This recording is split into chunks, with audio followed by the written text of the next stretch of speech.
고향들을 많이 찾아가셔서 빈자리가 많이 보입니다.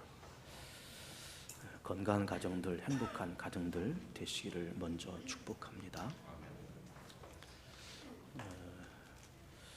우리는 왜 예수를 믿어야 하나? 다섯 번째 말씀을 드립니다. 그 결론은 의롭게 되기 위해서입니다. 의롭게 되기 위해서 예수를 믿어야 된다. 이것이 오늘 말씀의 결론이고 또 본문 말씀의 또 주요한 그런 말씀이기도 합니다. 오늘 이 말씀 속에서는 그 3단계의 말씀이 이렇게 기록되어 있다, 이렇게 볼 수가 있습니다. 예수 그리스도를 두 번째는 믿음으로, 세 번째는 의롭게 된다, 이렇게 3단계로서 말씀이 기록되어 있고, 이 본문의 말씀과 제가 드리고자 하는 이 다섯 번째 예수를 믿는 그 이유는 기독교가 말하는, 또 성경이 말하는 중요한 주제이면서 동시에 핵심이다, 이렇게 말씀을 먼저 드립니다. 편안하게 앉으셔서 제 설교를 경청해 주시기를 바랍니다. 우리 사람들이 세상을 살아가면서 최종적으로 목적하는 바가 뭘까? 이런 것을 보면은 대부분 이런 것을 목적으로 삼고 그렇게 살아갑니다. 대학을 나와서 좋은 대기업에 취직을 해서 연봉 처음에 5천만 원을 받다가 그 다음에 1억 되고 2억 되고 3억 되고 그러면서 높은 연봉을 받다가, 그리고 예쁜 여자 또 능력 있는 남자를 만나서 결혼을 해서 그리고 가정을 꾸리고 자식을 낳고 행복하게 이렇게 살아가는 것, 이런 것을 모든 현대인들이 꿈을 꾸고 그것을 삶의 어떤 목표로 삼으면서 그렇게 열심히들 살아갑니다. 뭐 다 좋은 얘기죠. 또 어떤 사람들은 어떤 자영업을 시작해서 연매출 처음에는 한 2, 3억, 그 다음에 10억, 그 다음에 5억, 그리고 50억, 100억 혹은 그 이상, 그러면서 그렇게 자기가 시작한 그 사업이 점차 번창해 가면서 직장 생활로도 성공하고 그리고 또 사업으로도 성공했다라고 하는 것을 인생의 목표로 혹은 목적으로 삼으면서 그렇게 세상 사람들이 살아갑니다. 다 합리적인 것이고 또 있을 법한 그런 이야기들이고 또 마땅히 그래야 되는 것입니다. 다 좋지만 그러나 우리는 좀 더 깊고 넓고 더 심오한 그런 삶의 목적을 가질 필요가 있다라는 말씀을 이 시간 드리고자 하는 겁니다.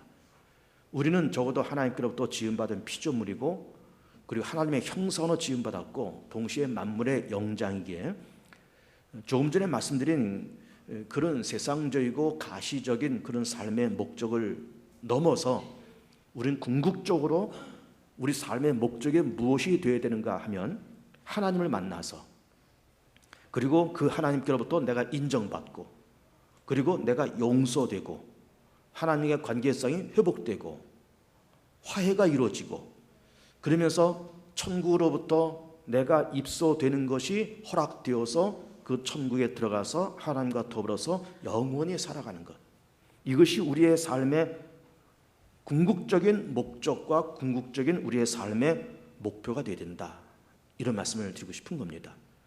사실은 이렇게 말씀을 드리면서 이거보다 더 시급한 삶의 목적은 없어야 되는 것이고 이거보다 더 중요하고 이거보다 더 시급한 삶의 목적은 없는 것이 되어야 되는 것이 정상인 것이죠. 하나님을 만나야 된다. 또 그 하나님께로부터 내가 인정받고 화목하고 관계가 회복되고 하나님이 계신 곳에서 내가 영생을 누리면서 살아가야 된다. 가장 중요한 것이고 제일 시급한 우리 인생의 목적이 되어야 된다, 이렇게 보는 겁니다. 사도 바울은 빌립보서에서 이렇게 고백합니다. 대사도 아닙니까? 대사도인 사도 바울조차도 어떻게 고백하는가 하면은 내가 이미 얻었다 함도 아니요, 내가 이미 다 이뤘다 함도 아니요, 내가 붙잡힌 바 된 것을 붙잡으려고 내가 표대를 향해서 내가 달려가려라, 이렇게 고백하고 있는 거예요. 그러면 표대를 향해서 달려간다는 하는 그 말은 바로 그런 걸 얘기하는 겁니다. 내가 하나님을 만나야 된다. 그 하나님께로부터 내가 용서받고 화평을 누리고 그 하나님과 모든 관계성이 회복되고 그 하나님께로부터 내가 인정받는 그런 사람이 되어야 되고, 하나님 나라에 들어가서 내가 전능하신 하나님과 영생을 누리면서 그렇게 살아가는 것을 붙잡으려고 앞을 향해서 그렇게 달려간다는 거예요. 이것이 사도 바울의 대사도의 고백인 겁니다. 예수님께서 갈보리 산에서 그렇게 십자가에서 돌아가실 때 양옆에 동시에 행악자들이 십자가에 달려 있었다라고 성경은 그렇게 말씀하시고 있습니다. 한편의 행악자는 말하기를 주여 당신의 나라에 임할 때 나를 기억하소서. 그렇게 고백하는 거예요. 그럼 이 행악자가 그렇게 고백하는 이유는 그는 일평생 나쁜 짓하고 도둑질하고 강도짓하고 그러면서 일생을 살아왔습니다. 그런데 마지막에 그렇게 그들의 가운데 십자가에 못 박혀있는 그 나사렛 예수를 바라보면서 예수님께서 3년 동안 공생하셨던 그 모든 일정이 기억되고 죽은 자를 살리시고 말씀으로 오병이의 기도를 일으키셨던 그것을 기억하면서 그러면서 인류의 허물과 죄를 담당하신다는 그 영적인 깊은 뜻을 깨달아가면서 당시의 나라에 임할 때 나를 기억해달라고 그렇게 고백을 하는 거예요.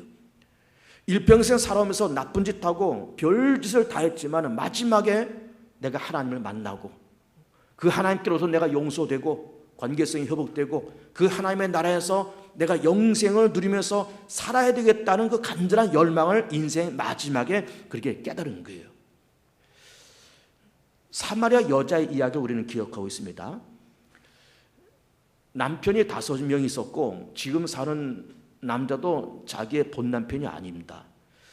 그러면서 한 대낮에 물을 길러 오는 그 여인을 예수께서 만나시면서 내게 물을 달라 그렇게 말씀하신다. 그랬더니 이 여자가 하는 말이 나는 사마리아 사람이고 당신은 유대 사람인데 어찌 내게 물을 달라 그럽니까? 그랬더니 예수께서 하시는 말씀이 너는 이미 남편이 5이 있고 지금 있는 남편도 네 남편이 아닌데 이 물을 먹는 자마다 다시 목마르려니와 내가 주는 물을 먹는 자는 다시 목마르지 아니하리니 내가 주는 물을 먹는 자는 그 배에서 생수의 강이 흘러나리라. 이런 말씀을 하셨던 겁니다. 자, 우리는 이른바 그 사마리아 수가성의 그 이야기를 보면서 이 여자가 남편이 5이 있고 지금 사는 남편도 자기의 본 남편이 아니라는 거예요. 그래서 남들이 그렇게 활동하지 않는 대낮에 뜨거운 태양빛이 내리쬐는 그 대낮에 남들이 활동하지 않는 그때에 남들의 눈을 피해서 물을 길러 대낮에 그렇게 왔다는 겁니다. 왜 그렇게 대낮에 왔을까요? 사람들의 시선이 따갑습니다. 사람들이 그 여자를 향해서 뭐라고 얘기했을까요? 남편 잡아먹는 여자. 남편 잡아먹는 여자. 그렇게 얘기했을 것 아닙니까? 그러면서 세상 사람들로부터는 따돌림을 당하고 인정받지 못하고 사람의 눈이 두렵고 무서워서 사람들이 통행하지 않는 그런 대낮에 와서 물을 기르는데 그를 기르면서 이 여자의 마음속에는 늘 내가 물을 먹지만 이 물을 먹으면 또 목마르고 세상 사람들은 나를 따돌림 당하고 사람들의 눈길이 참 두렵고 떨려서 세상으로부터는 위로를 얻을 수 없고 세상으로부터는 내가 인정받을 수 없지만 내가 살아계신 하나님을 만나서 그 하나님께로부터 내가 용서받고 관계가 회복되고 내가 정말 하나님과 더불어서 영생을 누리고 싶다라고 하는 영적인 목마름이 있었던 그런 여자였어요. 영적인 목마름이. 그때 예수님께서 하시는 말씀이 이 물을 마시는 자마다 다시 목마르려니와 내가 주는 물을 먹는 자는 다시 목마르지 아니하리니 그 배에서 생수의 강이 흘러나리라고 하는 그 말씀을 듣고 그리고 처음 만난 그 예수님께서 이 여인을 향해서 이 여인의 과거와 현재를 낱낱이 꿰뚫고 보고는 그 예수의 말씀 들으면서 내가 메시아를 만났다고 하면서 그러면서 동네에 들어가서 예수를 증거했다고 하는 거예요. 그리고 이 사마리아 여자는 세상적으로는 즐기고 싶은 것, 해보고 싶은 것을 다 해본 그런 여자라고 볼 수 있습니다. 그렇지만 인생 말년에 따돌림을 당하고 사람들로부터 인정받지 못하고 그럴 때 영적인 목마름이 발동되면서 하나님을 만나고 싶고 그리고 내가 누구로부터 인정받고 싶고 하나님의 나라가 있다 그러면 그 나라에 들어가서 이 세상에서는 낙이 없고 행복이 없고 만지가 없는 세상이었지만은 하나님의 나라가 있다라고 그러면은 그 하나님 나라에 들어가서 하나님과 더불어서 영생을 누리고 싶다고 하는 그 영적인 목마름이 있었던 거예요. 영적인 목마름이. 이것이 인생의 근본적인 최종적인 목적이 되어야 되는 겁니다. 하나님을 만나서 그 하나님께로부터 인정받고 관계성이 회복되고 하나님께로부터 죄 사함받고 그리고 하나님 나라에 들어가서 영생을 누리면서 산다는 것이 인생의 최종적이고 궁극적인 삶의 목적이 되어야 된다라고 하는 것입니다.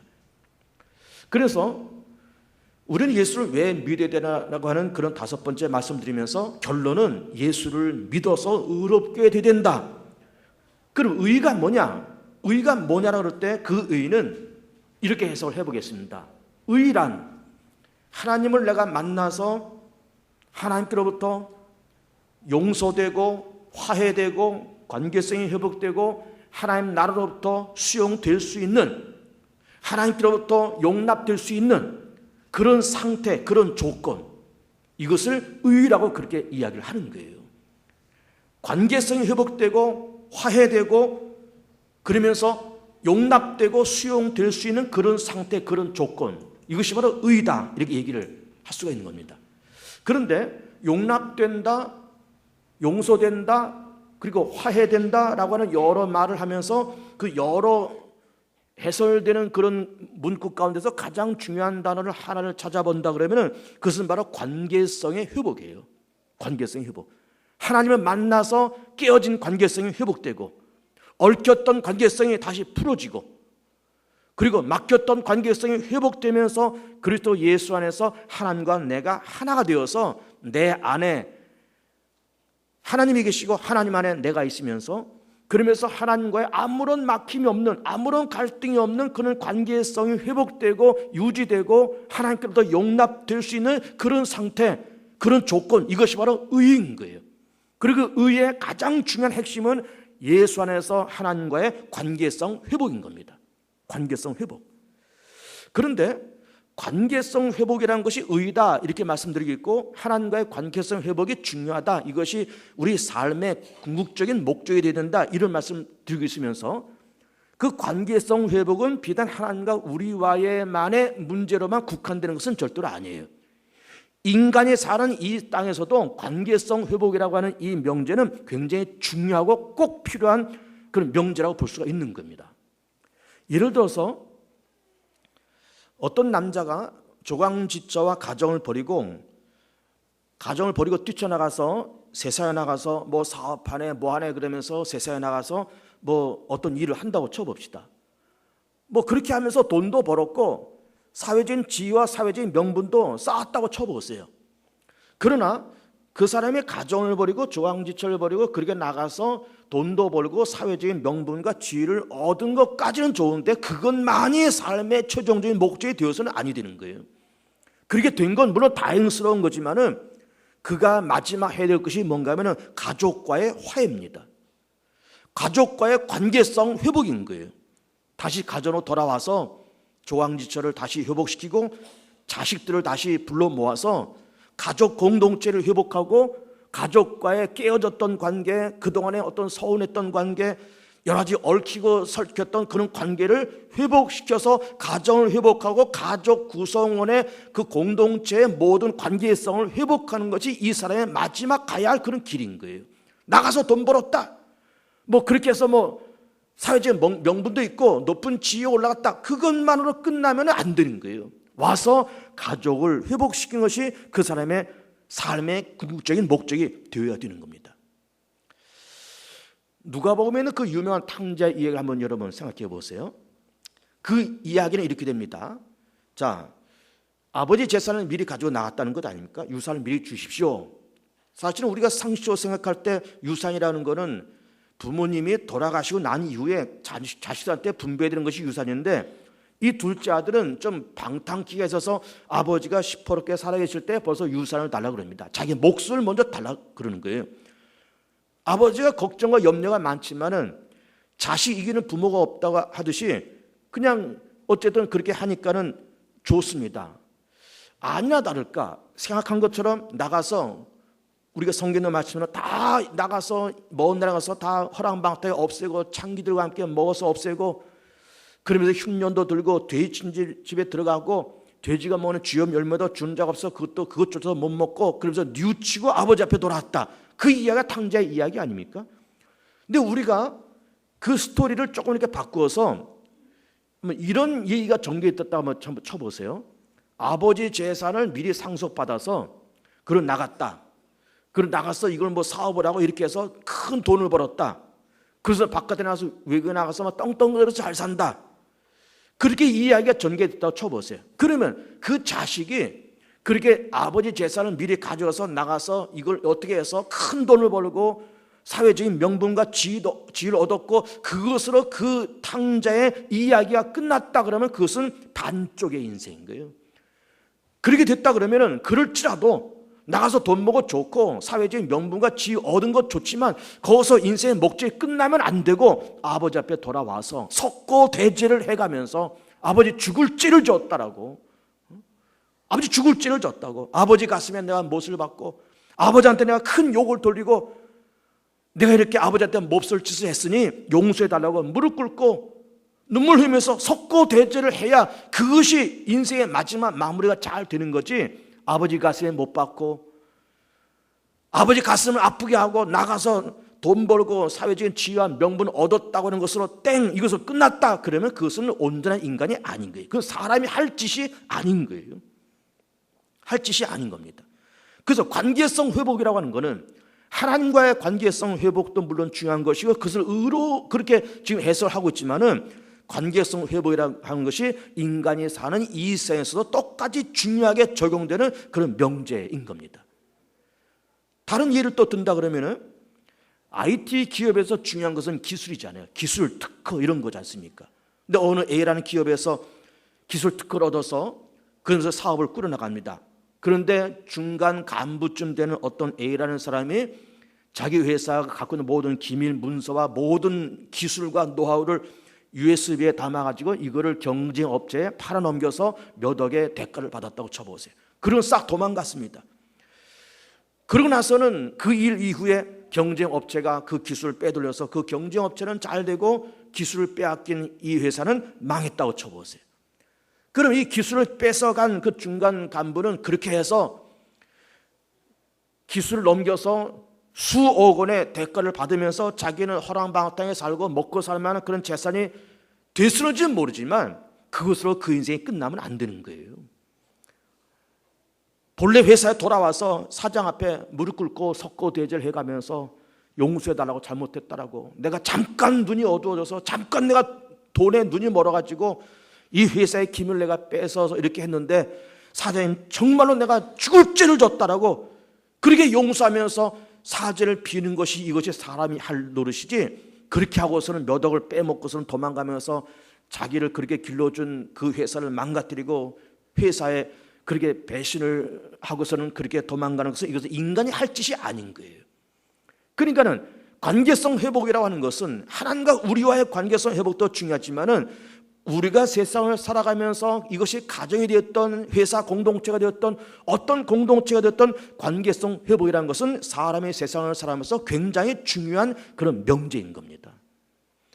감사할 것을 감사할 줄 알고, 내가 누구로부터 은혜를 입고 누구로부터 신세를 많이 졌으면 뭐 그 은혜와 신세를 물질로 다 갚을 수 없을지라도 마음으로 감사한 마음을 갖고 찾아가서 참 고마웠다, 참 신세를 많이 졌다, 이런 것은 내가 너무나 참 감사했다. 그렇게 물질로 안 되면 마음으로, 말로 그렇게 그것을 사례를 하고, 그리고 그 감사한 마음과 은혜를 받은 그 따뜻한 마음을 일평생 가슴에 품고 살아가는 그런 것이 사람이지, 감사할 일도 많고 은혜와 신세 진 것도 많은데 얼굴 싹 돌리고 이거는 관계고 뭐고 다 끊어지고 너는 너 나는 나 이렇게 하는 것은 이건 사람이 할 짓이 전혀 아닌 거예요. 그러니까는 우리는 왜 예수를 믿어야 되나라고 하는 5번째 말씀드리면서 결론은 예수 그리스도를 믿음으로 의롭게 된다는 말씀드리면서 의가 뭐냐? 의는 하나님을 내가 만나서 용서되고 용납되고 인정받고 관계성이 회복되고 하나님 나라에 들어가서 영생을 누리며 살아가는 그러한 어떤 상태, 그런 조건, 이것이 바로 의고, 그 여러 가지 명제 가운데 가장 중요한 거 하나를 택하라 그러면은 그것은 바로 관계성 회복인 거예요. 관계성 회복. 하나님과의 관계성이 회복되길 축복하고요, 사람 간의 관계성도 회복되는 그런 축복이 있기를 축복합니다. 그런데 지금 의라고 하는 것을 이렇게 해석을 하고 있는 겁니다. 하나님을 만난다, 인정받는다, 그리고 화해되고 용납되고 천국에 들어가서 영원히 살고 그 중요한 것은 관계성 회복이다. 이렇게 말씀을 지금 드리고 있는 겁니다. 관계성 회복이에요. 그런데 어떤 분들은 그런 말씀을 하실 수가 있습니다. 뭐 하나님이 계신 걸 우리가 어떻게 알고 천국이 있는 거를 지옥에 있는 것을 어떻게 아냐? 그냥 뭐 내 멋대로 살다가 죽으면 끝이 아니겠느냐? 무슨 관계성 회복하고 뭐 그 나이에 들어가서 뭐 영생 복락 누리고 굳이 뭐 우리가 그런 것을 미리미리 걱정하고 염려할 필요 있느냐? 그냥 이따 해서 잘 먹고 잘 살면 되지 라고 생각하는 분들도 있을 수가 있습니다. 있을 수 있죠. 그런데 천국이 있다고 하는 것과 없다고 하는 것과 지옥이 있다고 하는 것과 없다고 하는 것과 예를 들어서 프로테지로 따진다 그러면 있을 수 있는 확률 50%, 없을 수 있는 확률 50%다. 그러면 그거를 있다라고 믿고 사는 것이 유익할까? 없다라고 생각하며 사는 것이 유익할까? 있다라고 생각하며 사는 것이 유익하죠. 없다라고 생각하면서 가다가 덜커덕 정말 있으면 그때 가서 어떻게 되냐 이게. 되돌릴 수도 없고 후회해봐야 시간이 지나가고 있다라고 믿고 있다라고 생각하고 있다라고 준비하면서 살아가는데 정말 죽어서 가보니까 천국도 있고 지옥도 있다. 그렇지. 내가 살아있을 때 이걸 미리 알았지. 준비했지. 내가 예수 믿어서 의를 내가 준비했지. 그 준비했으면 아무 문제가 없는 건데 덜커덕 아무 준비 없이 아무 생각 없이 덜커덕 가보니까 천국도 있고 지옥도 있더라라고 할 때는 이미 버스는 떠나간 후예요. 떠나간 후입니다. 그 전에 일본을 여행을 한 적이 있습니다. 가기 전에 가이드가 무슨 얘기를 하는가 하면은 일본은 비가 자주 오는 나라니까 항상 우산을 준비해가지고 오십시오 이렇게 얘기하는 거예요. 긴 우산 말고 이게 접는 우산을 캐리어 가방에 하나 넣어가지고 오십시오 이렇게 얘기하는 겁니다. 그래서 저도 이제 우산 하나 준비해가지고 갔죠. 갔더니 아니나 다를까 하루 비가 오더라고요 정말로. 근데 그거 우산을 준비해가지고 아는 사람도 있었어요. 그까짓 거 뭐 한 3박 4일 가는 거, 뭐 그까짓 거 4박 5일 가는 거 금방 갔다 오는 건데 무슨 뭐 귀찮게 우산을 준비하고 뭐 그러느냐. 그래서 준비 안 해가지고 덜렁덜렁 가는 사람도 있었는데 이게 웬일입니까? 비가 오잖아요. 그까짓 거 접는 우산 하나 준비하면 뭐가 그렇게 어렵다고 자기 고집과 그냥 뻑뻑 소리 지르면서 자기가 갖고 있는 어떤 고정관념에 그냥 묶여서 그렇게 가봤지만은 가보니까 정말 그렇잖아요. 천국 있습니다, 여러분. 지옥 있습니다, 여러분. 믿고 준비하는 것이 유익해요. 하나님을 만나서 관계가 회복되고, 하나님 만나서 내가 용납되고, 하나님 만나서 천국에 들어가서 영생 복락을 누릴 것을 그렇게 될 수 있는 어떤 조건, 그 상태, 이것이 의인데 예수를 믿어서 의를 찾고 예수를 믿어서 하나님과 관계성이 회복되어서 영생 복락 누리는 귀한 축복이 있기를 축복합니다. 그런데 지금 의를 얘기하고 관계성 회복이라는 것을 좀 얘기하고 용납된다, 수용된다, 인정받는다, 용서받는다, 이것이 이렇게 될 수 있는 어떤 상태나 어떤 조건을 의다 이렇게 지금 말씀을 드리고 있는 건데, 그런데 이 용납이라든지 수용이라든지 용서라든지 이 모든 것이 강자와 약자가 있다 그럴 때 관계성 회복은 강자와 약자 간에 누가 먼저 관계성을 틀 수 있을까요? 누가 먼저 틀 수 있을까요? 강자가 하시는 것이지 약자는 절대로 못합니다. 강한 자가 힘이 있고 강한 자가 야, 너 나하고 좀 잘 지내보자 라고 손을 내밀 수 있는 것이지 약자가 강자 앞에 가서 우리 좀 잘 지내봅시다 라고 할 때는 그건 통하지가 않는 거예요. 박근혜 정부가 평화통일을 부르짖으면서 그렇게 남과 북이 핵을 폐기하고 평화통일하자, 그러면 중국과도 협의하고 미국과도 협의하고 우리 남북이 다 평화통일해야 된다라고 그렇게 말하면서 지금 유엔도 가 계시지만 우리나라가 경제력과 국방력과 정치력이 막강할 때 북한하고 손잡고 우리 싸우지 말고 잘 지내보자 이렇게 말하시는 것이지, 우리가 북한보다 경제력이나 군사력이나 모든 정치나 다 열세인데 우리가 북한한테 평화롭게 잘 지내보자라고 말할 때는 이 말이 통하지가 않는 거예요. 그러니까는 용서는 누가 하시는 겁니까? 강자만이 용서할 수 있어요. 수용하시는 것은 누가 수용할 수 있습니까? 강자만이 수용할 수 있습니다. 관계를 좋게 갖자라고 말하고 이것을 제시하시는 사람은 약자가 못합니다. 강자가 하시는 거예요. 우리는 약자입니다. 하나님 앞에서 절대적인 약자입니다. 우리는 관계성 회복 다 좋은 것이고, 의롭게 된다 다 좋은 것이고, 용납된다, 인정받는다, 용서받는다, 수용된다 다 좋은 얘기지만, 의라는 것이 좋은 얘기지만, 내가 의를 쫓아다니면서 돌아다니면서 찾아서 내가 의를 슈퍼마켓에 가서 돈 주고 사듯이 여기저기 돌아다니다가 의를 땅바닥에 떨어진 의를 주워서 주머니에 넣는 그런 것은 절대로 아닌 거예요. 강자인 하나님이 우리한테 무상으로 줄 수 있는 것이 이것이 바로 의이고, 이것이 바로 관계성 회복인 거예요. 하나님만이 하시는 겁니다.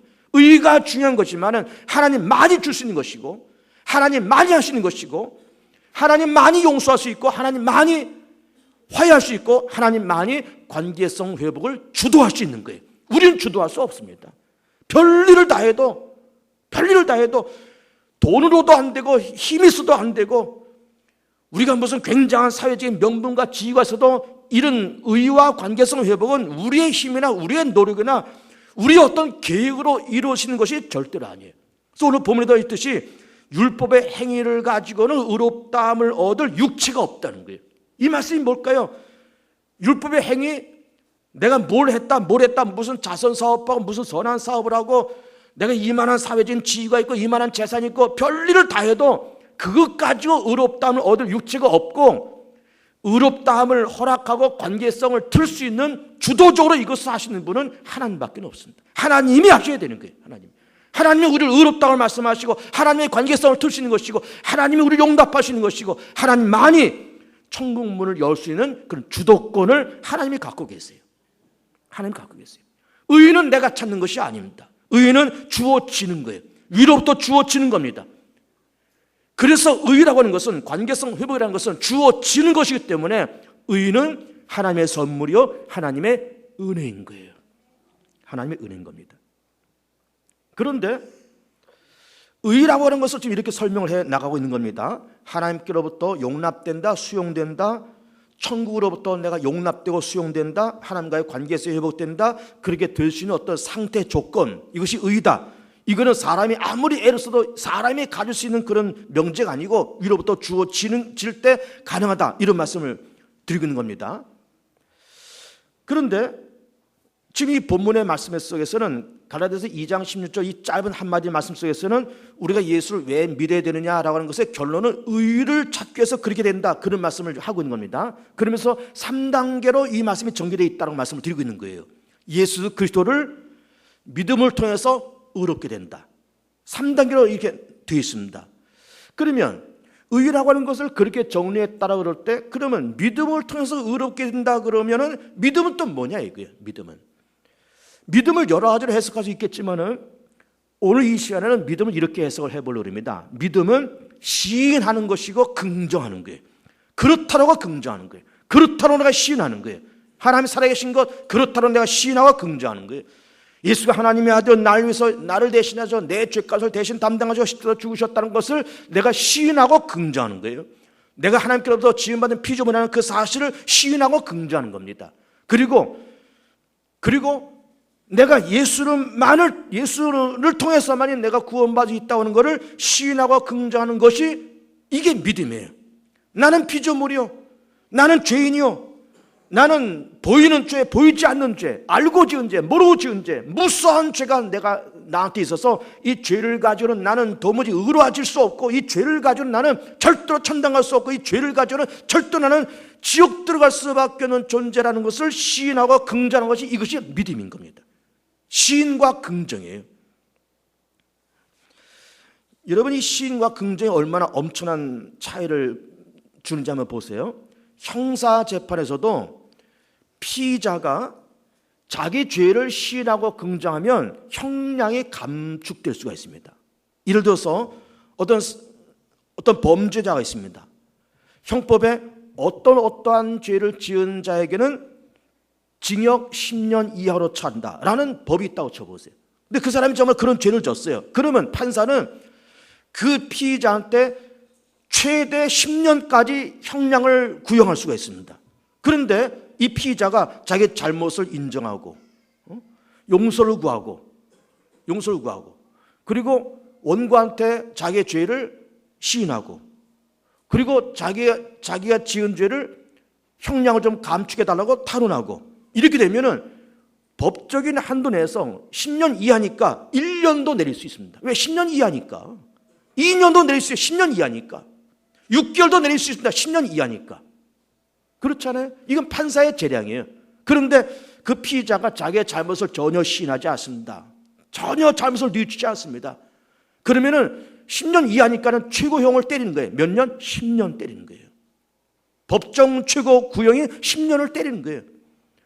그러니까 시인한다, 긍정한다 하는 것이 하나님과 우리와의 관계에서도 적용되는 그런 말이지만 세상에서 똑같이 적용되는 말이에요. 똑같이 적용됩니다. 예를 들어서 어떤 사람이 저한테 100만 원을 빌려갔습니다. 뭐 급히 쓸 일이 있어 100만 원 빌려달라는 것을 빌려줬습니다. 한 달 있다가 갚겠다는 게, 그러라 그랬어요. 빌려줬습니다. 근데 한 달이 지나도 두 달이 지나도 뭐 갚지도 않고 뭐 갚겠다는 말도 하지 않고 그러고 돌아다니는 거예요. 그래서 좀 때가 되면 갚았으면 좋은데 나 좀 쓸 일이 생기고, 그리고 뭐 피차 뭐 이런 그 꾸어주는 관계 속에서 뭐 어려운 일이 생겼다 그러면 이거 갚을 수 없는 어떤 어려운 환경이 생겼다 그러면 나한테 찾아와서 이걸 내가 한 달 만에 내가 갚겠다 그랬지만은 이만저만 사정이 생겼으니까는 좀 이걸 몇 달 좀 참아달라, 기다려달라, 뭐 연말까지 뭐 내년 초까지 좀 참아달라. 그렇게 말하면은 그거 뭐 돈 100만 원 뭐 몇 달 더 참아달라는데 그건 못 참겠습니까? 그런데 아무 말도 없는 거야. 아무 말도. 한 달 지나도 아무 말 없고, 두 달, 석 달 지나도 아무 말 없고, 그리고 자기는 쓸 거 다 쓰면서 돌아다니는 거예요. 뭐 차도 바꾸고 뭐 여행도 다니고 별일을 다 하고 돌아다니는 거예요. 마음에 괘씸한 겁니다. 이 돈 100만 원이 아까워서가 아니라 그 녀석이 괘씸하고, 그리고 그것 때문에 그 사람하고 나하고 관계성이 깨져버린 거예요. 깨져버린 겁니다. 그러면 그가 찾아와서 한 달 만에 갚겠다고 그렇게 얘기했는데 한 달 지나고 두 달 지나서 갚을 만한 형편이 못 되면 찾아와서 참 미안하게 됐다라고, 내가 이거 가져갈 때 한 달 후면 두 달 후면은 이게 분명히 갚아질 것 같아서 내가 그렇게 했는데 뭐 사정상 이렇게 돼서 참 미안하게 됐다고, 조금만 한두 달만 더 기다려달라고, 그렇게 말하면 끝까지 한두 달 못 기다립니까? 그런데 자기의 잘못과 자기의 사정을 이실직고를 안 하는 거예요. 시인을 안 하는 거예요. 긍정을 안 하는 거예요. 그럼 이거 돈의 문제가 아니라 이거는 관계성이 다 깨져버리는 겁니다. 그리고 이 시인과 긍정이라는 것이 하나님과 우리와의만의 문제가 아니라 인간관계에서 똑같이 적용되는 거예요. 아까 관계성 회복도 말씀드렸잖아요. 하나님과의 관계성 회복도 중요한 거지만 인간과의 관계성 회복도 중요한 것이고, 시인과 긍정이라고 하는 것이 하나님 앞에서 내 죄를 시인하고 긍정하고, 하나님의 살아계신 것을 시인하고 긍정하고, 예수가 날 위해서 십자가를 대신 죽으셨다고 하는 그 사실을 시인하고 긍정하면 사람이 마음으로 믿어 의에 이르고 입으로 시인하여 구원을 얻는다는 그 말씀처럼 그것을 시인하고 긍정하면 저는 미쁘시고 의로와서 우리 죄를 사하시고, 그러면서 우리 죄를 기억도 아니하시면서, 그러면서 관계성을 회복시키시면서 그 예수를 시인하고 예수를 긍정함을 통해서 우리에게 의라고 하는 선물을 주시겠다는 거예요. 관계성 회복이라는 선물을 주시겠다는 겁니다. 이것이 바로 예수 믿는 중요한 이유인 거예요. 자, 시인과 긍정이 얼마나 무서운 거냐, 얼마나 큰 거냐, 이런 일을 한번 들어보겠습니다. 회사에서 윗사람이 아랫사람한테, 부장이 일반 평사원한테 김군 이것 좀 하지, 2박 3일 출장 좀 다녀오지 라고 이렇게 시켰다고 쳐보세요. 그러면은 이 사원이 예 알겠습니다 그러면서 자기가 해야 될 일을 다 이렇게 받고, 서류 다 받고, 그리고 내가 언제 출발해서 언제 돌아오고, 어느 지방에 있는 어느 회사를 방문해서 무슨 일을 처리하고 온다, 그리고 어떤 서류를 내가 정리하고 내가 온다, 어떤 것을 결제하고 온다라고 하는 자기 사명을 딱 받고, 그렇게 하겠습니다, 제가 갔다 오지요. 흔쾌히 부장님 갔다 오죠. 흔쾌히 그 일을 딱 자기가 받고 2박 3일 동안 지방에 출장 갔다 왔는데 와서 일을 정말 깨끗하게 잘 해놨다. 그러면은 일이 잘 됐다고 하는 것, 일이 됐다고 하는 것을 떠나서 이 부장은 그 사원을 향해서 신뢰감이 생기는 거예요. 신뢰감이, 야 이놈 젊은 놈인데 참 패기도 있고 배짱도 있고 아주 사람이 긍정적이고 적극적이고 참 좋다, 이놈 떡잎이 좋구나. 마음이 참 흡족한 겁니다.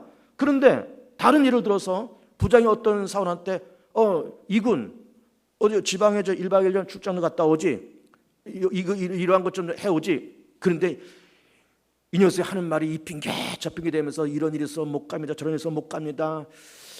그러면서 그거는 뭐 제가 할 일이 아닌 것 같습니다. 이렇게 저렇게 그 자기가 맡은 그 일을 시인하지 않고 긍정하지 아니하면 일이 되고 안 되고를 떠나서 벌써 이 부장과 그 평사원의 그 금은 깨지고 관계성이 다 깨져버린 거예요. 깨져버린 겁니다. 그러니까 시인과 긍정한 이 말이 하나님과 우리와의 관계성 회복으로도 중요한 말이지만은 인간이 사는 이 땅에서도 굉장히 중요한 거예요. 예수를 통해서 예수를 긍정하고 예수를 시인해서 의에 이르고 하나님 만나서 관계성이 회복되고 그 옆에서 용서되고 화해되고 천국에 들어가서 하나님과 영생 복락을 누리는 그 조건, 그 상태인 의를 입어서 정말 너는 의인이다, 너는 복 있는 사람이다, 너는 내 사람이다, 너는 정말 떡잎이 좋구나, 너는 정말 의롭구나 라고 하는 그런 인정받는 우리 교우들 되시길 축복합니다. 예수를 우리는 왜 믿는가? 의를 찾기 위해서. 예수를 왜 믿는가? 죄사함 받기 위해서. 예수를 왜 믿는가? 사망에서 건짐받기 위해서. 예수를 왜 믿는가? 사단의 눌림에서 자유함을 얻기 위해서. 예수를 왜 믿는가? 인간답게 살기 위해서. 참으로 참다운 사람답게 살기 위해서 예수를 믿어서 참다운 인간의 모습으로, 참다운 성도의 모습으로, 참다운 하나님의 거룩한 백성의 모습으로 이 한 시대를 복 있게 살아가는 귀한 성도들 되시기를 축복합니다. 이 시간 우리 합심해서 같이 기도할 때